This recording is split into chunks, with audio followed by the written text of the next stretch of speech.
നമുക്ക് ഇന്ന് രാത്രി ദൈവവചനത്തിലും ചിന്തിക്കാനായിട്ട് യോഹന്നാന്റെ സുവിശേഷം അതിന്റെ 3-ാം അധ്യായം 16-ാമത്തെ വാക്യം വായിക്കാം.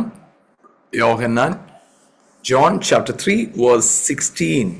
தேவன் தம்முடைய ஒரே பேரான குமாரனை விசுவாசிக்கிறவன் எவனோ அவன் கெட்டு போகாமல் நித்திய ஜீவனை அடையும்படிக்கு അവരെ തന്ത്രളി ഇവളവായി ഉലകത്തിൽ അൻപ് കൂർந்தார். തന്റെ ഏകജാതനായ പുത്രനിൽ വിശ്വസിക്കുന്ന ഏവനും നശിച്ചു പോകാതെ നിത്യജീവൻ പ്രാപിക്കേണ്ടതിന് ദൈവം അവനെ നൽകുവാൻ തക്കവണ്ണം ലോകത്തെ സ്നേഹിച്ചു. അപ്പൊ ഇവിടെ നമുക്ക് ഈ വാക്യം വളരെ നന്നായിട്ട് അറിയാവുന്ന ഒരു വാക്യമാണ്. യേശു ക്രിസ്തുവിനെ ഭൂമിയിലേക്ക് നൽകിയത് ലോകത്തെ സ്നേഹിച്ചുവെന്ന്. ലോകം, ലവ് ദ വേൾഡ്. അപ്പൊ അവിടെ ലോകം എന്ന് പറയുമ്പോ കോസ്മോസ്, ലോകത്തിലുള്ള സകലത്തിനെയും സ്നേഹിച്ചു. അപ്പൊ അവിടെ ദൈവം സ്നേഹിച്ചത് സകലരും ലോകത്തെ സ്നേഹിച്ചു. God love the world.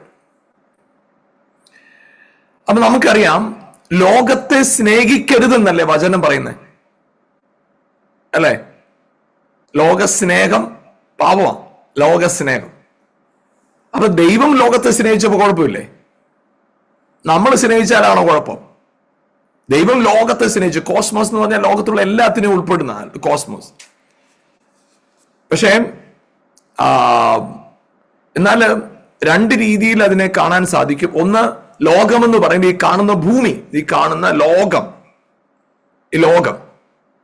രണ്ട്, ലോകത്തിലെ സിസ്റ്റം, അതിനെയും ലോകം എന്ന വാക്കുകൊണ്ട് അർത്ഥമാക്കുന്നുണ്ട്. അപ്പം ലോകം എന്ന് പറയുന്ന സിസ്റ്റം, ലോകം എന്ന് പറയുന്ന ഈ ഗോളം, ഇത് രണ്ടും ലോകം എന്ന് പറയുന്ന വാക്കിനകത്ത് ഇൻക്ലൂഡഡ്. പക്ഷെ ഇവിടെ ലോകത്തെ സ്നേഹിച്ചു എന്ന് പറയുമ്പം സകലത്തെയും സ്നേഹിച്ചു എന്ന് തന്നെയാണ്. അപ്പൊ അങ്ങനെയാണ് ചിന്തിച്ചു നോക്കിയേ, ദൈവത്തിന് ലോകത്തെ സ്നേഹിക്കാം, നമുക്ക് ലോകത്തെ സ്നേഹിക്കാൻ പാടില്ലേ? അതെങ്ങനെയാ ശരിയാകുക? അപ്പൊ അവിടെ ഒരു ചെറിയൊരു പ്രശ്നമുണ്ട്.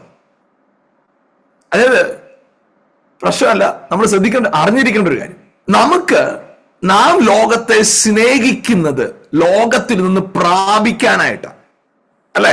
ലോകത്തെ സ്നേഹിക്കുന്ന, ജോലിയെ സ്നേഹിക്കുന്ന പണം കിട്ടാനായിട്ട്, ആളുകളെ സ്നേഹിക്കുന്ന റെസ്പെക്ട് കിട്ടാനായിട്ട് ആണോ ഞാൻ പറയുന്നത്? മനസ്സിലാവുന്നുണ്ടോ നിങ്ങൾക്ക്? അതായത് നമ്മൾ ലോകത്തെ സ്നേഹിക്കുന്ന എന്തിനാ? നമുക്ക് ലോകത്തിൽ നിന്ന് വല്ലതും കിട്ടണം, അല്ലെ? അവരെ സ്നേഹിച്ചു കഴിഞ്ഞാൽ അവരുടെ തന്നൊരു റെസ്പെക്ട് കിട്ടണം, സ്നേഹം കിട്ടണം, ഫേവർ കിട്ടണം, പണം കിട്ടണം, നന്മ കിട്ടണം. അതിനുവേണ്ടിയാ നമ്മൾ സ്നേഹിക്കുന്ന എല്ലാം. Forget something.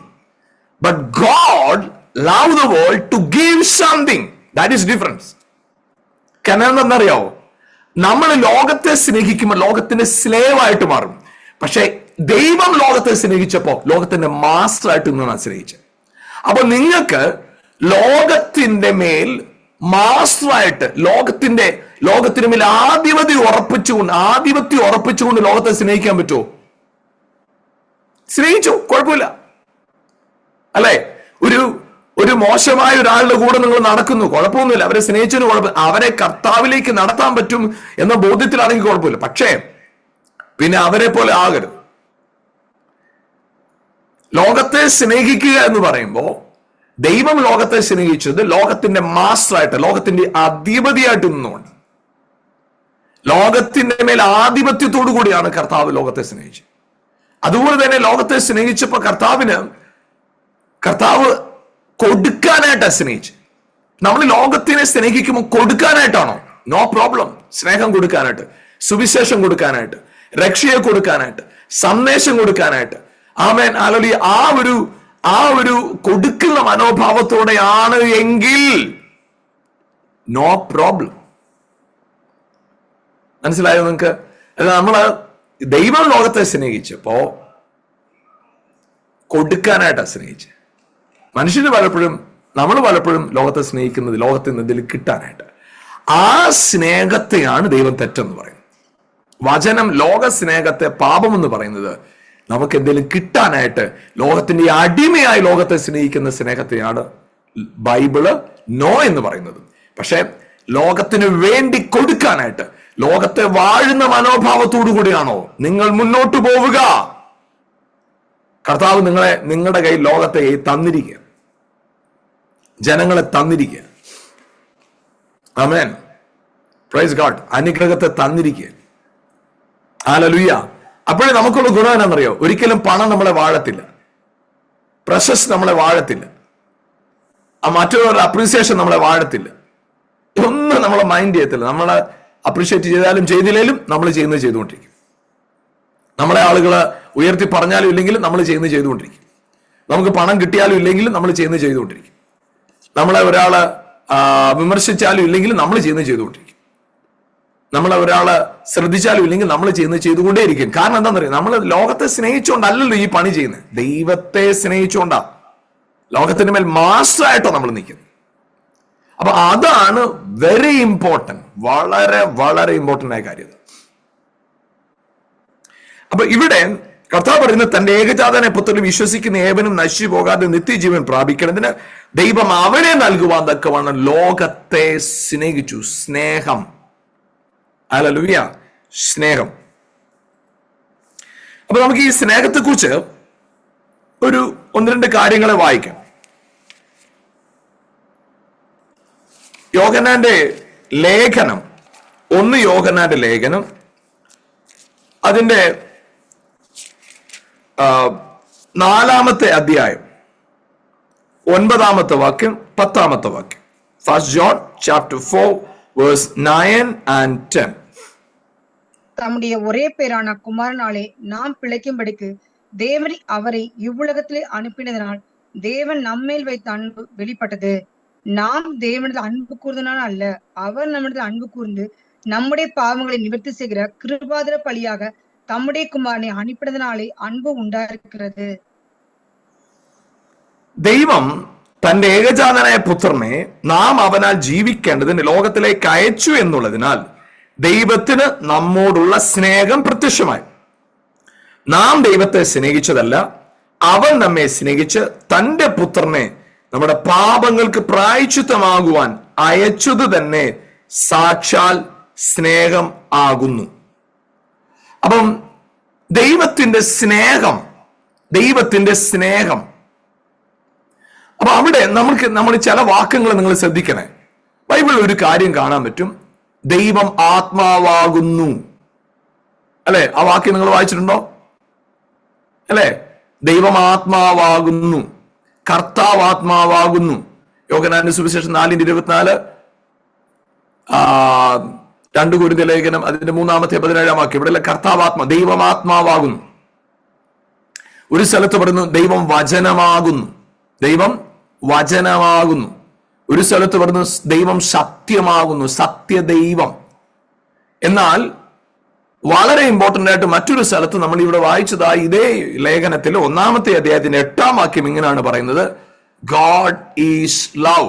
ദൈവം ആത്മാവാണ്, ദൈവം സത്യമാണ്, ദൈവം വചനമാണ്, ദൈവം സ്നേഹമാണ്. God is love. അപ്പോഴ് ഈ ദൈവം സ്നേഹമാണ്, ഗോഡ് ഈസ് ലവ്. സ്നേഹമാകുന്ന ദൈവത്തെ കുറിച്ച് ഇവിടെ പറഞ്ഞു വരുമ്പോ ഒരു കാര്യം എടുത്തു പറയുകയാണ്. ഇവിടെ പറയുന്നൊരു കാര്യം ഇതാണ്, യേശുവിനെ അയച്ചതിലൂടെ ദൈവത്തിന്റെ സ്നേഹം നമ്മിൽ പ്രത്യക്ഷമായി എന്നല്ല, അത് തന്നെയാണ് സാക്ഷാൽ സ്നേഹം. എന്ന് പറഞ്ഞാൽ ദൈവത്തിന്റെ പൂർണ്ണത വെളിപ്പെട്ടത് ക്രൂശിലാണ് എന്നാണ് അതിന്റെ അർത്ഥം.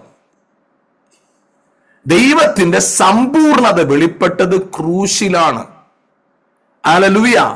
ദൈവത്തിന്റെ സമ്പൂർണത വെളിപ്പെട്ടത് ക്രൂശിലാണ് എന്ന് പറഞ്ഞാൽ നിങ്ങൾ ചോദിച്ചേക്കാം, അതാണോ ശരി? കർത്താവ് ബലഹീനനാകുകയല്ലേ ചെയ്തത്? കർത്താവ് എന്താ പറയുക, അവിടെ ദാരിദ്ര്യമായി, ശാപമായി, ഒരു ദാസരൂപം എടുത്തെന്നൊക്കെ അല്ലേ വായിക്കുന്നത് എന്ന് നിങ്ങൾ ചിന്തിച്ചേക്കാം.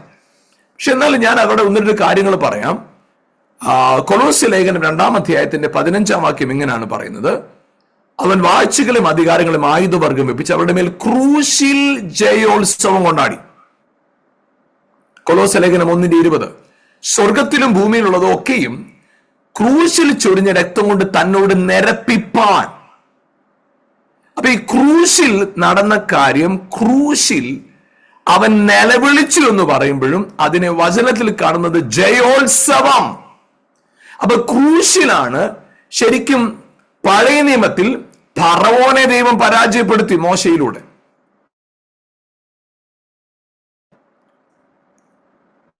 ഗോലിയാത്തിനെ ദൈവം പരാജയപ്പെടുത്തി ദാവീദിലൂടെ.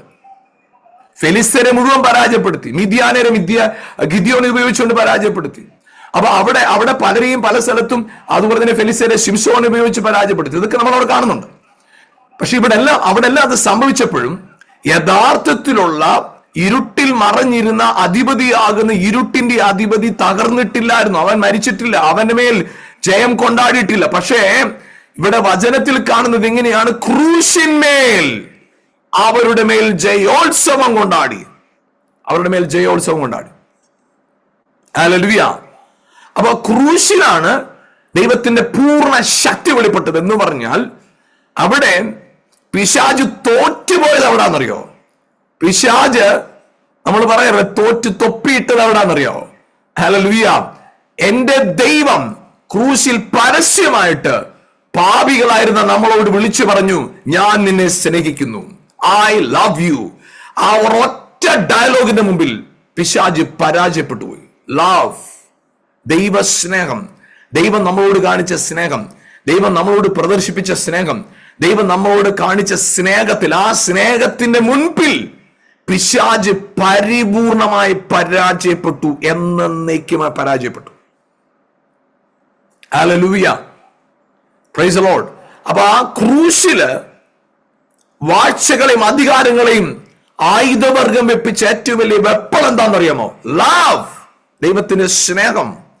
സ്നേഹം പ്രകടമായപ്പോ നിങ്ങളത് ഇത് മനസ്സിൽ ചിന്തിച്ചോണേ. അതായത് ദൈവത്തിന് മനുഷ്യനോടുള്ള ദേഷ്യം വെളിപ്പെട്ടു. പാപം ചെയ്ത മനുഷ്യനോടുള്ള ദേഷ്യം വെളിപ്പെട്ടു പഴയ നിയമത്തിൽ. എന്നാൽ പുതിയ നിയമത്തിൽ മനുഷ്യനെ കൊണ്ട് പാപം ചെയ്യിച്ച പിശാചിനോട് എന്റെ ദൈവത്തിന്റെ ദേഷ്യം വെളിപ്പെട്ടു. അവിടെ മനുഷ്യനോടുള്ള കോപം പ്രകടമായപ്പോ ദൈവം മനുഷ്യനെ നശിപ്പിച്ചു കളഞ്ഞെങ്കിൽ, ഹല്ലേലൂയ, പിശാചിനോടുള്ള ദൈവത്തിന്റെ ദേഷ്യം വെളിപ്പെട്ട, അവന്റെ ക്രോധം വെളിപ്പെട്ട ക്രൂശില് പിശാചിന്റെ പദ്ധതികൾ എന്നേക്കുമായി നിർവീര്യമാക്കപ്പെട്ടു. എന്തിന്റെ മുമ്പിലാണെന്നറിയാമോ? Before the love of God. ആ ദൈവ സ്നേഹത്തിന് മുമ്പിൽ പിശാചിന്റെ സകല പദ്ധതികളും നിർവീര്യമായി. പ്രൈസ് ദി ലോർഡ്, ഹല്ലേലൂയ. നിർവീര്യമായി. എത്ര പേര് വിശ്വസിക്കുന്നു പിശാച് എന്റെ മുമ്പിൽ തോറ്റത് എവിടാന്നറിയാമോ? ദൈവം എന്നെ സ്നേഹിച്ച സ്നേഹത്തിന് പിശാച് തോറ്റുപോയി. എന്നെ തകർക്കാനായിട്ട് അവൻ പദ്ധതി ഇട്ടതാ. പക്ഷെ എന്റെ ദൈവം എന്നെ സ്നേഹിച്ച സ്നേഹത്തിന് മുമ്പിൽ പിശാച് പരാജയപ്പെട്ടു പോയി. ഹല്ലേലൂയ. സ്നേഹത്തിന് മുമ്പിൽ രോഗം, ശാപം, ദാരിദ്ര്യം, കുറ്റബോധം ഒക്കെ എന്റെ മേലിട്ട് വാഴാൻ അവന് സാഹചര്യം ഉണ്ടായിരുന്നു. പക്ഷെ ദൈവ സ്നേഹത്തിന് മുമ്പിൽ പിശാചിന്റെ സകല പദ്ധതികളും അടിയറോ വെക്കേണ്ടി വന്നു. ഹല്ലേലൂയ. ആ സ്നേഹം എന്ന് പറയുന്നത് ഈസ് എ പവർഫുൾ വെപ്പൺ. അതുകൊണ്ട് തന്നെ ഞാൻ നിങ്ങളോടൊരു കാര്യം പറയാം. നിങ്ങൾക്കും ദൈവം തന്നിരിക്കുന്ന ഏറ്റവും വലിയ ആയുധമാണ് സ്നേഹം, കേട്ടോ. നിങ്ങൾ വേറൊരാളെ സ്നേഹിക്കുമ്പോഴല്ലോ ഇതുപോലെ മൂർച്ചയേറിയ ഒരു ആയുധം വേറെയില്ല. നിങ്ങളുടെ ശത്രുവിനെ നിങ്ങൾ സ്നേഹിക്കുമ്പോൾ, നിങ്ങളെ പ്രയാസപ്പെടുത്തുന്നത് നിങ്ങൾ സ്നേഹിക്കുമ്പോൾ, നിങ്ങൾ കൈപ്പോടെ രണ്ട് വാക്ക് നിങ്ങൾ പറഞ്ഞതിനെ തിരിച്ച് അതുപോലെ പറഞ്ഞ അതിനത്രയും പവറില്ല.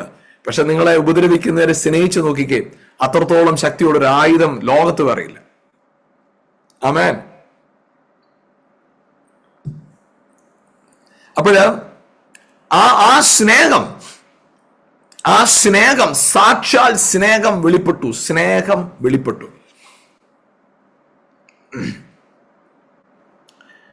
അപ്പൊ ആ ക്രൂശിൽ നടന്നെന്നവർ ദൈവത്തിന് നമ്മളോടുള്ള സ്നേഹം പ്രത്യക്ഷമായി. വചനം പറയുന്നത് അത് തന്നെ സാക്ഷാൽ സ്നേഹം ആകുന്നു. ഹല്ലേലൂയ. വാവ്. സാക്ഷാൽ the real love manifested over the cross. യഥാർത്ഥ സ്നേഹം ക്രൂശിൽ വെളിപ്പെട്ടു. യഥാർത്ഥമായ സ്നേഹം. Praise God. യഥാർത്ഥ സ്നേഹം ക്രൂശിൽ വെളിപ്പെട്ടു. അതാണ് അവിടെ കാണുന്നത്. അപ്പോ അവിടെ നമ്മൾ ആ പുത്രൻ എന്ന പദത്തിലേക്കൊന്ന് വരികയാണ്. ദൈവം തന്റെ ഏകജാതനായ പുത്രനെ നാം അവനാൽ ജീവിക്കേണ്ടതിന് ലോകത്തിലേക്ക് അയച്ചു എന്നുള്ളതിനാൽ ദൈവത്തിന് നമ്മോടുള്ള സ്നേഹം പ്രത്യക്ഷമായി. നാം ദൈവത്തെ സ്നേഹിച്ചതല്ല, അവൻ നമ്മെ സ്നേഹിച്ച് തന്റെ പുത്രനെ നമ്മുടെ പാപങ്ങൾക്ക് പ്രായശ്ചിത്തമാകുവാൻ അയച്ചത് തന്നെ സാക്ഷാൽ സ്നേഹമാകും.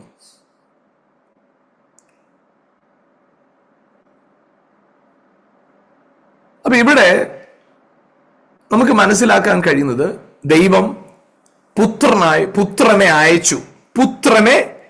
അയച്ചു. ദൈവം പുത്രനെ അയച്ചു എന്ന് പറയുന്നതാണോ ശരി? ദൈവം പുത്രനായി വന്നു എന്ന് പറയുന്നതാണോ ശരി?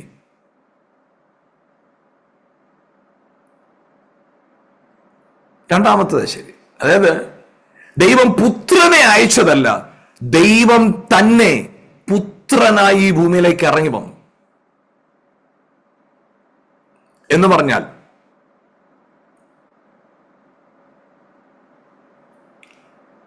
ദൈവം സൃഷ്ടിച്ച സൃഷ്ടി മനുഷ്യൻ, ആ സൃഷ്ടിയാകുന്ന മനുഷ്യനെ മറ്റെല്ലാ സൃഷ്ടികളെക്കാളും വ്യത്യസ്തമായിട്ട് കർത്താവ് സൃഷ്ടിച്ചു.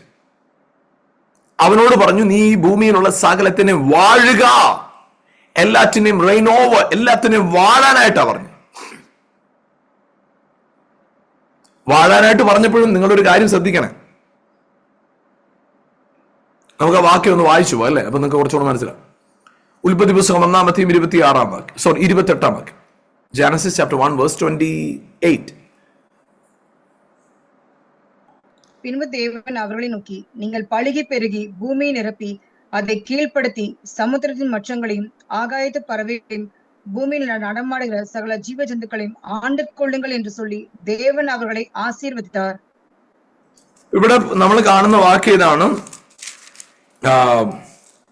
എല്ലാറ്റിനെയും ദൈവം അവരെ അനുഗ്രഹിച്ചു. നിങ്ങൾ സന്താനപുഷ്ടിയുള്ളവരായി പെരുകി ഭൂമിയിൽ നിറഞ്ഞ് അതിനെ അടക്കി സമുദ്രത്തിലെ മത്സ്യത്തിന്മേലും ആകാശത്തിലെ പറവജാതിന്മേലും സകല ഭൂചര ജന്തുവിന്മേലും വാഴുവിൻ എന്ന് പറഞ്ഞു. അവിടെ പറയുന്ന ഒരു കാര്യം ഇതാണ്, അവരെ അനുഗ്രഹിച്ച് നിങ്ങൾ പെരുകി നിറഞ്ഞ് ഭൂമിയെ അടക്കി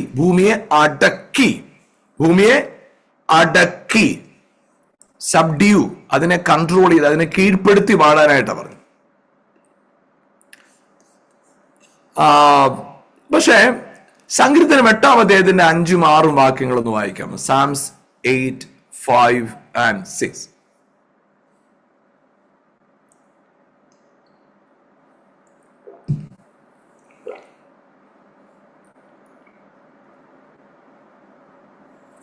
நீர் அவனை தேவதூதரிலும் சற்று சிறியவன் ஆக்கினீர், மகிமையினாலும் கனத்தினாலும் அவனை முடிசூட்டினீர்.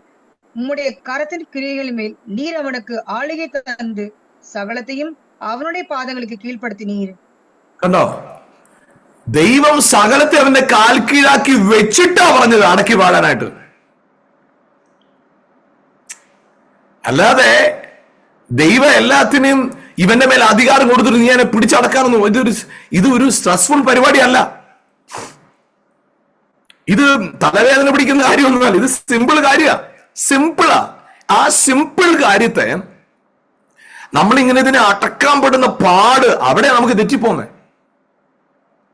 നമ്മളിതിനെ നാമം വിളിച്ചു പറയുന്നു, ചവിട്ടുന്നു, തൊഴിക്കുന്നു, ഒച്ച വയ്ക്കുന്നു, പിടിച്ചിരുത്തുന്നു, തല തള്ളിയിടുന്നു, ഭയങ്കര ബഹളം. പ്രിയപ്പെട്ടവർ, ഞാൻ പറയട്ടെ, നിങ്ങള് ദൈവ മക്കളാന്ന് അറിഞ്ഞൊന്ന് നിന്നാ മതി. അവനും മനസ്സിലായടാ, ഞാൻ ഇവന്റെ കാൽക്കീഴിരുന്ന് ചവിട്ട് മേടിക്കാന്ന് ഓടിപ്പോവാൻ. ഇച്ചിരിയിലും നാണം ഉണ്ട്, അവിടെ നിൽക്കത്തില്ല, ഓടിപ്പോവും. കാരണം ചവിട്ട് നടത്ത ആരെങ്കിലും നിൽക്കുവോ? ചവിട്ട് മേടിച്ചുകൊണ്ട് ഓടും.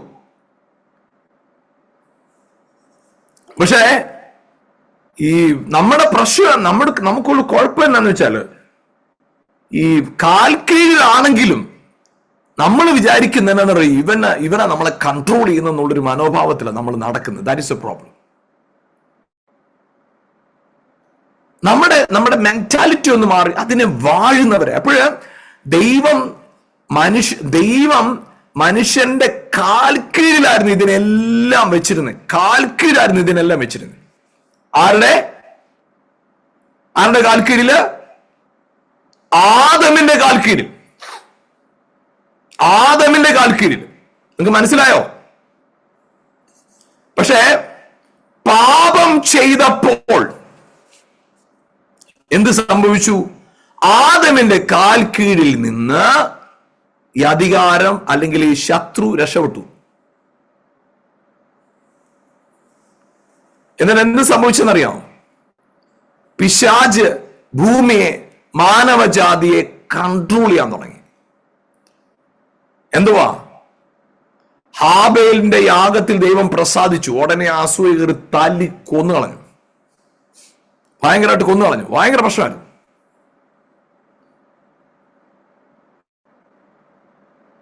പിന്നെ നമ്മൾ അങ്ങോട്ട് കാണുന്നത് അങ്ങോട്ട് കൊലപാതകങ്ങളും തെറ്റുകളുടെ ബഹളമാണ്, അല്ലെ? 6-ാം അധ്യായത്തിന്റെ 3-ാം വാക്യം കാണുമ്പോൾ നിങ്ങളോട് ഞാൻ ഇനി സംസാരിക്കത്തില്ലെന്ന് കർത്താവ് മടുത്തിട്ട് പറയും. ഞാൻ നിങ്ങളോട് ഇനി സംസാരിക്കത്തില്ല, പറഞ്ഞിട്ട് കാര്യമില്ല.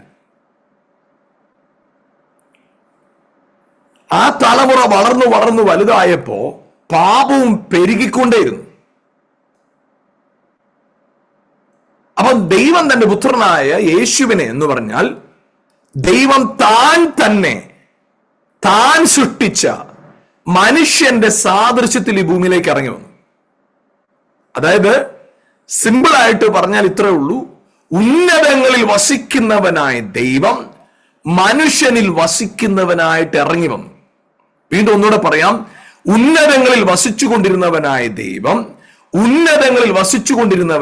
ദൈവം ഹല്ലേലൂയ മനുഷ്യനിൽ വസിക്കുന്നവനായിട്ട് ഈ ഭൂമിയിലേക്ക് ഇറങ്ങി വന്നു. അതാണ് യേശുക്രിസ്തു. ആ യേശുക്രിസ്തുവിനെ കുറിച്ച് നമ്മൾ കാണുന്നത് നമ്മുടെ പാപത്തിന് പരിഹാരമായിട്ട് യേശു ക്രൂശിൽ മരിച്ചു. അവിടെ 2 കാര്യങ്ങളാണ് നടന്നത്. ഒന്ന്, ആദാമിന്റെ അനുസരണക്കേട്. 2, ന്യായപ്രമാണ ലംഘനം. ഇതിന് 2നും യേശു വില കൊടുത്തു.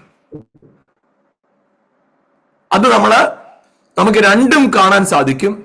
ഗലാത്യ ലേഖനം 4-ാം അധ്യായത്തിന് 5-ാം വാക്യം പറയുന്നത് ന്യായപ്രമാണത്തിന് കീഴിലുള്ളവരെ വിലയ്ക്ക് വാങ്ങി. അപ്പൊ ന്യായപ്രമാണത്തിന് കീഴിലുള്ളവരെ വിലയ്ക്ക് വാങ്ങി എന്ന് ഒരു സ്ഥലത്ത് പറയുമ്പോ, ഗലാത്യ ലേഖനത്തിൽ പറയുമ്പോ, റോമാലേഖനത്തിൽ പറയുകയാണ് ഒരുവന്റെ അനുസരണക്കേടിനാൽ എല്ലാവരും പാപികളായി തീർന്നത് പോലെ ഒരുവന്റെ അനുസരണത്താൽ എല്ലാവരും നീതീകരിക്കപ്പെട്ടു. അപ്പൊ ഇവിടെ 2നും വില കൊടുത്തു. ന്യായപ്രമാണത്തിൽ നിന്ന് വിലയ്ക്ക് മേടിച്ചു, ന്യായപ്രമാണത്തിൽ നിന്ന് പുറത്തു കൊണ്ടുവന്നു. ന്യായപ്രമാണത്തിൽ നിന്ന് പുറത്തു കൊണ്ടുവന്ന കാര്യം മാത്രമല്ല കേട്ടോ, അവിടെ സംഭവിച്ച അടുത്തൊരു കാര്യം ഇതാണ്. അവിടെ പറയുന്ന ഒരു കാര്യം ഇതാണ്. ഹല്ലേലൂയ. ഞാൻ ആ വാക്യം ഒന്ന് വായിക്കാം. ഹല്ലേലൂയ. റോമാലേഖനം അതിന്റെ 5-ാം അധ്യായത്തിന്റെ അതിന്റെ 17-ാം വാക്യവും 19-ാം വാക്യം വായിക്കാം. ഏകന്റെ ലംഘനത്താൽ മരണം ഏകൻ നിമിത്തം വാണുവെങ്കിൽ അവിടെ ചേർന്ന് പറയുന്നത് കൃപയുടെയും നീതിദാനത്തിന്റെയും സമൃദ്ധി ലഭിച്ചവർ യേശുക്രിസ്തുവിനെ ഏക നിമിത്തം ഏറ്റവും അധികമായ ജീവനിൽ വാഴും. ഏക മനുഷ്യന്റെ അനുസരണക്കേടിനാൽ അനേകർ പാപികളായി തീർന്നത് പോലെ ഏകന്റെ അനുസരണത്താൽ അനേകർ നീതിമാന്മാരായും തീരും. അപ്പോ ആദാമിന്റെ അനുസരണക്കേടും മോശയുടെ തലമുറയുടെ ന്യായപ്രമാണ ലംഘനവും, ഇത് 2നും യേശുക്രിസ്തു ക്രൂശിൽ പരിഹാരം വരുത്തി. കാരണം നമ്മൾ എവിടല്ല, നമ്മൾ ന്യായപ്രമാണത്തിന് കീഴിലുള്ളവരല്ല. ആരാ ന്യായപ്രമാണത്തിന് കീഴിലുള്ളവര്? യഹൂദന്മാരുടെ കീഴിലാണ് യഹൂദന്മാർക്ക് ന്യായപ്രമാണം അവർക്കുള്ളതെന്നാ പറയുന്നത്. ന്യായപ്രമാണം അവർക്കാ കൊടുത്തത്, നമുക്കുള്ള ന്യായപ്രമാണം. പക്ഷെ ഈ നമുക്ക് എന്ത് പറ്റി? ആദാമ്യ അനുസരണക്കേട് കൊണ്ട് നമ്മളും പാപികളായി. അപ്പൊ യേശുക്രിസ്തുവിൽ എന്ത് ചെയ്തു? അനുസരണക്കേടിന്റെ വിലയും കൊടുത്തു, ലംഘനത്തിന് വിലയും കൊടുത്തു. 2ഉം കൊടുത്തു. 2 പേരെയും ഒരുപോലെ നീതീകരിച്ചു. ഇനി ന്യായപ്രമാണത്തിന് കീഴിലല്ല, അനുസരണക്കേടിന് കീഴിലല്ല, അനുസരിച്ച് നമുക്ക് വേണ്ടി മരിച്ച ന്യായപ്രമാണത്തിന് കീഴിൽ ജനിച്ചവനായി ന്യായപ്രമാണത്തിലൂടെ ഒരു വിലയ്ക്ക് വാങ്ങിയവനായി കർത്താവ്. അപ്പൊ അങ്ങനെ വിലയ്ക്ക് വാങ്ങിയിട്ട് നമുക്ക് വേണ്ടി അവൻ അടിക്കപ്പെട്ടു, നമുക്ക് വേണ്ടി അവൻ തകർന്നു, നമുക്ക് വേണ്ടി നൊടുക്കപ്പെട്ടു. അങ്ങനെ നമുക്ക് വേണ്ടി അടിക്കപ്പെട്ടവനായ കർത്താവിനെ കുറിച്ച് ഹല്ലേലൂയ നമുക്ക് എഫേസ്യ ലേഖനത്തിൽ ഒരു വാക്യം വായിക്കാം. ആ വാക്യം വായിക്കുമ്പോൾ നിങ്ങൾക്ക് ഇത് കുറച്ചുകൂടി ഇപ്പൊ പറയുന്നത് മനസ്സിലായി. സ്നേഹത്തിന്റെ ആഴമാണ് പറയുന്നത്, സ്നേഹത്തെ കുറിച്ചാണ് പറയുന്നത്. ഞാൻ ആ വാക്യം ഒന്ന് വായിക്കാം. 1-ാമത്തെ അധ്യായത്തില് എഫേഷ്യൻസ് ചാപ്റ്റർ 1 വേഴ്സ് അതിന്റെ 20 മുതലുള്ള വാക്യങ്ങൾ വായിക്കാം. 20 മുതൽ 23 വരെയുള്ള വാക്യങ്ങൾ ഞാൻ വായിക്കുന്നത്, നിങ്ങൾ ശ്രദ്ധിക്കുക. എഫേസ്യ ലേഖനം 1-ാമത്തെയും 20 മുതൽ 23 വരെയുള്ള വാക്യങ്ങൾ. അങ്ങനെ അവൻ ക്രിസ്തുവിലും വ്യാപരിച്ചു, അവനെ മരിച്ചവരുടെ നിന്ന് ഉയർപ്പിക്കുകയും സ്വർഗത്തിൽ തന്നെ വലതുഭാഗത്ത് എല്ലാ വാഴ്ചയ്ക്കും അധികാരത്തിനും ശക്തിക്കും കർത്തൃത്വത്തിനും ഈ ലോകത്തിൽ മാത്രമല്ല വരുവാനുള്ളതിൽ വിളിക്കപ്പെടുന്ന സകല നാമത്തിനും അത്യന്തം മീതെ ഇരുത്തി. 22-ാം വാക്യം, സർവവും അവന്റെ കാൽ കീഴാക്കി. ഹല്ലേലൂയ, ആമേൻ. എല്ലാറ്റിനും എല്ലാം നിറയ്ക്കുന്നവന് നിറവായിരിക്കുന്ന അവന്റെ ശരീരമാകുന്ന സഭയ്ക്ക് കൊടുക്കുകയും ചെയ്തിരിക്കുന്നു. Praise God. അത് 22ഉം 23ഉം മറ്റും പഠിക്കും സിസ്റ്റർ. Ephesians 22 and 23. எல்லாவற்றையும் அவருடைய பாதங்கள் கீழ்ப்படுத்தி எல்லாவற்றையும் எல்லாவற்றாலும் நிரப்புகளுடைய நிறைவாகிய சரீரமான சபைக்கு அவரை எல்லாவற்றுக்கும் மேலான தலையாக தந்திரினார். അപ്പൊ ഇവിടെ പറയുന്നുണ്ടോ? ഹല്ലേലൂയ. അവിടെ നിങ്ങൾ ശ്രദ്ധിക്കണം, ആദാമിന്റെ കാലത്ത് സകലത്തെ എവിടെ വെച്ചു? അവനെ ദൈവത്തെക്കാൾ അല്പം മാത്രം താഴ്ത്തി തേജസ്സും ബഹുമാനവും അണിയിച്ച് സകലവും അവന്റെ കാൽ കീഴാക്കി വെച്ചു. കേട്ടോ, കാൽ കീഴാക്കി വെച്ചു, കാൽ കീഴാക്കി വെച്ചു. പക്ഷെ ആദാം അനുസരണക്കേട് കാണിച്ചപ്പോ എല്ലാം അവന്റെ കയ്യിൽ നിന്ന് മിസ്സായി പോയി. ഹല്ലേലൂയ. എന്നാൽ ഇവിടെ യേശുവിനെ കുറിച്ച് പറയുന്നത്, യേശുവിനെ മേൽ ആത്മാവ് വ്യാപരിച്ചിട്ട് അവനെ ഉയർപ്പിച്ചു, അവനെ ഉയർപ്പിച്ചു. എന്നിട്ട് പറയാം, സ്വർഗത്തിൽ തന്നെ വലതുഭാഗത്ത് എല്ലാ വാഴ്ചയ്ക്കും അധികാരത്തിനും ശക്തിക്കും കർത്തൃത്വത്തിനും ഈ ലോകത്തിൽ മാത്രമല്ല വരുവാനുള്ളതിൽ വിളിക്കപ്പെടുന്ന എല്ലാ നാമത്തിനും മീതെ ഇരുത്തി. അവൻ എവിടെയാണെന്നറിയോ? എല്ലാ നാമത്തെക്കാളും. ഇവിടെ വിളിക്കപ്പെടുന്ന ഏത് വലിയ പൊസിഷൻ ആയിക്കോട്ടെ, അതിനെല്ലാം മോളിലായി ഈ കർത്താവിന്റെ നാമം. Praise God. ഈ നാമത്തെ അതിനെല്ലാത്തിനും എല്ലാ നാമത്തിനും മോളിൽ കൊണ്ടുപോയിരുത്തിയിട്ട് ഇവിടെ പറയുകയാണ്, സർവവും അവന്റെ കാൽ കീഴാക്കി വെച്ച് അവനെ സർവത്തിനു മീതെ തലയാക്കി. ആമേൻ, ഹല്ലേലൂയ. സർവത്തിനു മീതെ അവനെ തലയാക്കി, സർവത്തിനു മീതെ അവനെ തലയാക്കി, എല്ലാം അവന്റെ കാൽ കീഴാക്കി. എന്ന് പറഞ്ഞാൽ ആദാം അനുസരണക്കേട് കൊണ്ട് നഷ്ടപ്പെടുത്തിയത് യേശു ക്രിസ്തുവിന്റെ അനുസരണക്കേടില്ല, തിരിച്ച് വീണ്ടും കാൽ കീഴായവനിപ്പോ. ഹല്ലേലൂയ, ആമേൻ. എങ്ങനെയാ സംഭവിച്ചെന്നറിയോ? അതായത് ആദാം അനുസരണക്കേടുകൊണ്ട് ആമേൻ പാപം ചെയ്ത് വീണു പോയപ്പോ, ഹല്ലേലൂയ, ദൈവം ഹല്ലേലൂയ അനുസരണക്കേട് കാണിച്ച ആദാമിനോടുള്ള തികഞ്ഞ സ്നേഹം, ഹല്ലേലൂയ, തികഞ്ഞ സ്നേഹം ക്രൂശിൽ വെളിപ്പെടുത്തി. ആമേൻ. ക്രൂശിൽ വെളിപ്പെടുത്തി പിശാചിനെ എന്നേക്കുമായി പരാജയപ്പെടുത്തി സകലതും ആമേൻ ഇന്ന് നമ്മുടെ കാൽ കീഴില്ല. അതെങ്ങനെയാണ് നമ്മുടെ കാൽ കീഴായത്? ഹല്ലേലൂയ. ചിന്തിച്ചു നോക്കിക്കേ. നിങ്ങൾ വചനത്തിൽ വായിച്ചാൽ 1 കൊരിന്ത്യ ലേഖനത്തില് ഹല്ലേലൂയ ഇങ്ങനെയാണ് 11-ാം അധ്യായത്തിന്റെ 1, 2, 3 വാക്യങ്ങൾ ഇങ്ങനെ എഴുതിയിരിക്കുന്നത്: സ്ത്രീയുടെ തല പുരുഷൻ, പുരുഷന്റെ തല ക്രിസ്തു, ക്രിസ്തുവിന്റെ തല ദൈവം. അപ്പോ എന്താ, ചിന്തിച്ചു നോക്കിക്കേ, എന്താ അവിടെ എഴുതി വെച്ചിരിക്കുന്നത്? ഹല്ലേലൂയ. അതായത് അവിടെ ഈ തല എന്ന് പറഞ്ഞാൽ ഉടനെ തല എന്ന് പറയുന്ന ഒരു അവയവമായിട്ട് നിങ്ങൾ ചിന്തിക്കരുത്. പകരമായിട്ട് നിയന്ത്രിക്കുന്നത് എന്ന അർത്ഥത്തിൽ മനസ്സിലാക്കുക. നമ്മൾ പറയല്ലേ തലസ്ഥാനം, ക്യാപിറ്റൽ, കേന്ദ്രം എന്നൊക്കെ നമ്മൾ പറയത്തില്ലേ? തലസ്ഥാന നഗരി. അപ്പൊ തലസ്ഥാനം, തലയുടെ സ്ഥാനമുള്ളത്, അതായത് നിയന്ത്രിക്കുന്ന സ്ഥലം. അപ്പൊ എന്താണെന്നറിയാവോ? ഹല്ലേലൂയ, ആമേൻ. നമ്മൾ ഇവിടെ പറയുന്ന ഒരു കാര്യം ഇതാണ്: പുരുഷന്റെ തല, സ്ത്രീയുടെ തല ആമേൻ പുരുഷന്റെ തല ക്രിസ്തു, ക്രിസ്തുവിന്റെ തല ദൈവം. അപ്പൊ അവിടെ പറയുന്ന തല എന്ന അർത്ഥത്തിലല്ല. ആമേൻ. ഇവിടെ മനസ്സിലാക്കേണ്ടത് ആമേൻ അവിടെ ഒരു വേറൊരു കാര്യം പഠിപ്പിക്കാനായിട്ടാണ് പൗലോസ് അവിടെ ആ ഒരു കോണ്ടെക്സ്റ്റ് ഉപയോഗിക്കുന്നതെങ്കിലും അവിടെ പറഞ്ഞു വന്നിട്ട് അവൻ നമ്മുടെ തല ക്രിസ്തുവാണ് എന്ന് അവിടെ പറയുമ്പം നമുക്ക് കൊലോസ്യ ലേഖനത്തിലും എഫേസ്യ ലേഖനത്തിലും ഒക്കെ നമ്മൾ വായിക്കുന്ന ഒരു വാക്യമുണ്ട്. 1-ാമത്തെ അധ്യായത്തിൽ നമ്മളത് അതിന്റെ 18-ാം വാക്യത്തിലും നമ്മൾ വായിക്കുന്ന, അവൻ സഭ എന്ന ശരീരത്തിന്റെ തല നമ്മള് അല്പം വായിച്ചു എഫേസ്യ ലേഖനം 1:21. അവൻ തല, ഹി ഈസ് ദ ഹെഡ്. അവൻ തലയാണ്. കൊളോസ്യ ലേഖനത്തിൽ പറഞ്ഞു 1:18 പറഞ്ഞു അവൻ തലയാണ്, തല. അപ്പം എന്താണ് ഈ തല എന്ന് പറയുമ്പോൾ നിയന്ത്രിക്കുന്നവൻ, അവനാണ് കാര്യങ്ങളെ നിയന്ത്രിക്കുന്നവൻ. അങ്ങനെയാണ് ഞാനൊരു കാര്യം പറയട്ടെ, കർത്താവ നിങ്ങളുടെ കാര്യങ്ങളെല്ലാം നിയന്ത്രിക്കുന്നതെങ്കിൽ സകലതും നിങ്ങളുടെ കാലിന്റെ കീഴില. പക്ഷെ നിങ്ങളുടെ ഇമോഷനാ നിങ്ങളെ നിയന്ത്രിക്കുന്നെങ്കിൽ എല്ലാം നിങ്ങളുടെ തലയ്ക്ക് മുകളില. മനസ്സിലായോ? മനസ്സിലാകാത്തവർക്ക് വേണ്ടി ഒന്നുകൂടെ പറയാം.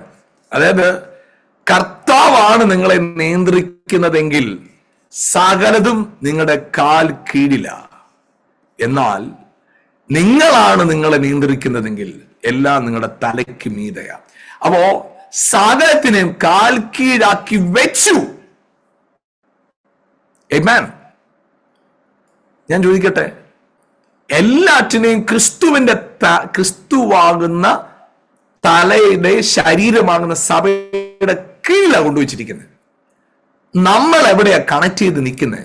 നമ്മുടെ തല ക്രിസ്തു ആണെങ്കിൽ, if Christ is your head, then എല്ലാ കാര്യങ്ങളും അണ്ടർ യുവർ സ്റ്റെപ്പ്.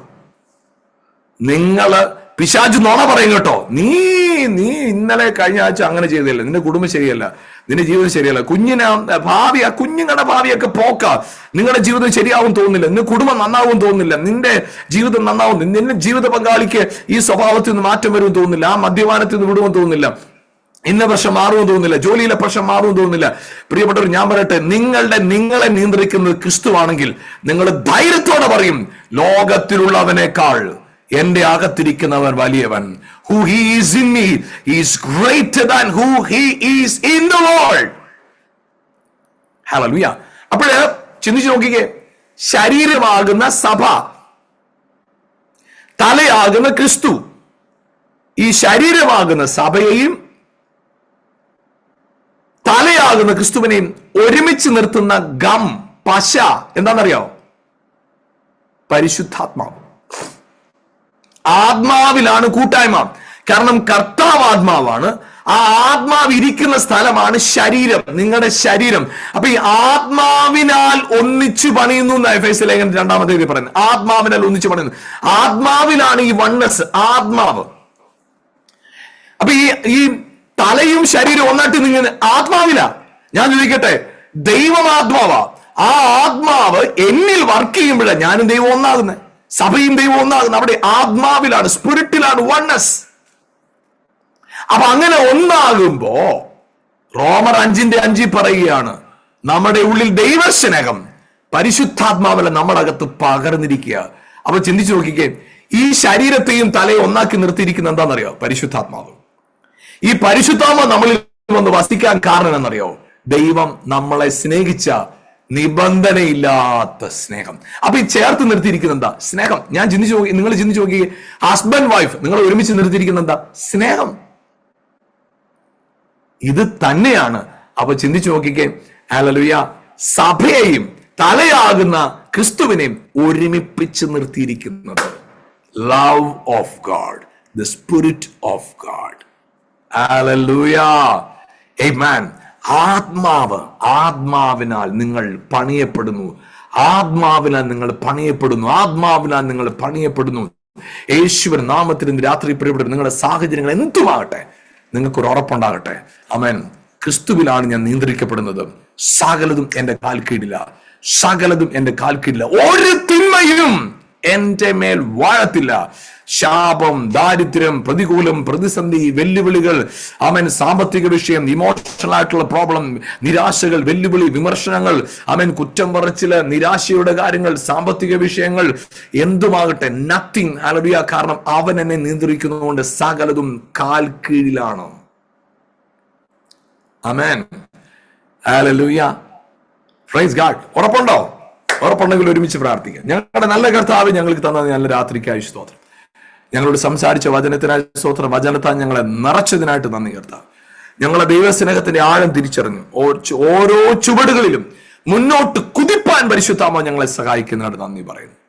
അത്ഭുതകരമായി മാനിക്കുന്നതിനാണ്. ഞാൻ ആ വണ്ണസിൽ നിന്ന് ഞങ്ങൾ ഇപ്പോൾ പോലും കർത്താവ് ഇപ്പോൾ പോലും ഈ മീറ്റിംഗിൽ ഇരിക്കുമ്പോൾ തന്നെ അകത്ത് എന്തെങ്കിലും ദേഷ്യമോ ക്ഷമയില്ലായ്മയോ ഭയമോ നിരാശയോ വെറുപ്പോ കയ്പോ ഭാരമോ കടഭാരങ്ങളോ തലമുറകളെ കുറിച്ചുള്ള ആവലാതികളോ എന്തെങ്കിലും വിഷയത്താൽ സ്ട്രഗിൾ ചെയ്യുന്നെങ്കിൽ ഇപ്പോൾ യേശുവിന്റെ നാമത്തെ ഞങ്ങൾ കൽപ്പിക്കുന്നു, ആളുകൾ ഫ്രീ ആകട്ടെ യേശുവിന്റെ നാമത്തിൽ ഇപ്പോൾ തന്നെ. കർത്താവ് അത്ഭുതം ചെയ്തു കഴിഞ്ഞതിനായിട്ട് നന്ദി. മഹത്വം അർക്കപ്പെട്ട കുഞ്ഞാടിന് യേശുവിൻ നാമത്തിൽ തന്നെ പിതാവേ. ആമേൻ, ആമേൻ, ആമേൻ, ആമേൻ.